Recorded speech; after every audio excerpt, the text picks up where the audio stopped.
L'arrivée au pouvoir de François Ier en 1515 n'est pas un tournant direct pour Paris. Il faut attendre quelques années avant que François Ier vraiment décide de s'installer à Paris, de faire vraiment de Paris une ville qui sera la vitrine de sa puissance. L'avènement de François Ier, prince de la Renaissance, permet à la monarchie de reprendre les rênes de la capitale rebelle. La maison aux piliers, siège de la municipalité parisienne depuis Étienne Marcel, est trop vétuste et indigne du prestige de la ville. Ordonnée par François Ier, la construction d'un hôtel de ville monumental symbolise l'autorité du roi sur la capitale.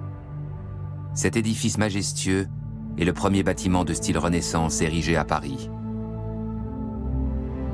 Le roi décide de s'installer dans la capitale, mais il manque un palais moderne digne du souverain.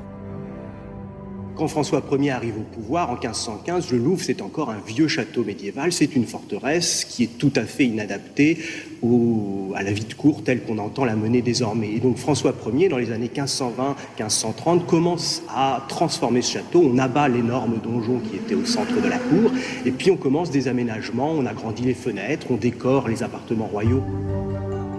Paris devient le centre du pouvoir royal. Un commerce de luxe voit le jour, afin de satisfaire les besoins de la cour lancée dans une course à l'élégance. Des princes de l'Europe entière viennent acquérir à Paris des vêtements haute couture et des pièces d'orfèvrerie. La réputation de Paris comme capitale du luxe est née entre la fin du Moyen-Âge et le début de la Renaissance, une vocation qu'elle a su conserver à travers les siècles.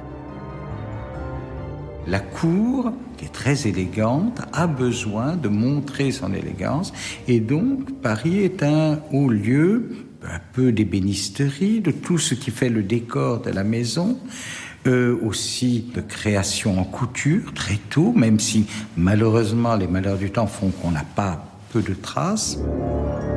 La ville retrouve sa prospérité perdue après 100 ans de guerre permanente. Chaque année à la foire Saint-Germain, des marchands de toute l'Europe inondent la capitale de leurs produits et de leurs créations.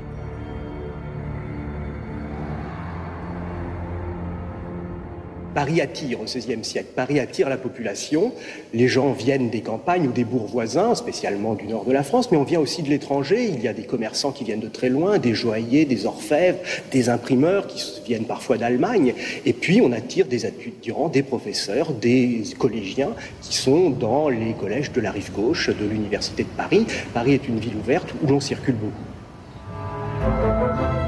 Depuis la première Bible imprimée par Gutenberg en 1455, parcheminiers, copistes, écrivains et enlumineurs concourent au prestige des librairies parisiennes sur la rive gauche comme sur l'île de la Cité. L'imprimerie joue un rôle essentiel dans l'activité culturelle parisienne depuis les années 1470, depuis qu'on a installé les premières presses à la Sorbonne. L'imprimerie permet de diffuser les idées, permet de diffuser les auteurs, et on imprime des auteurs de l'Antiquité que l'on redécouvre avec fascination dans les cercles cultivés, ou bien des auteurs qui diffusent des idées nouvelles.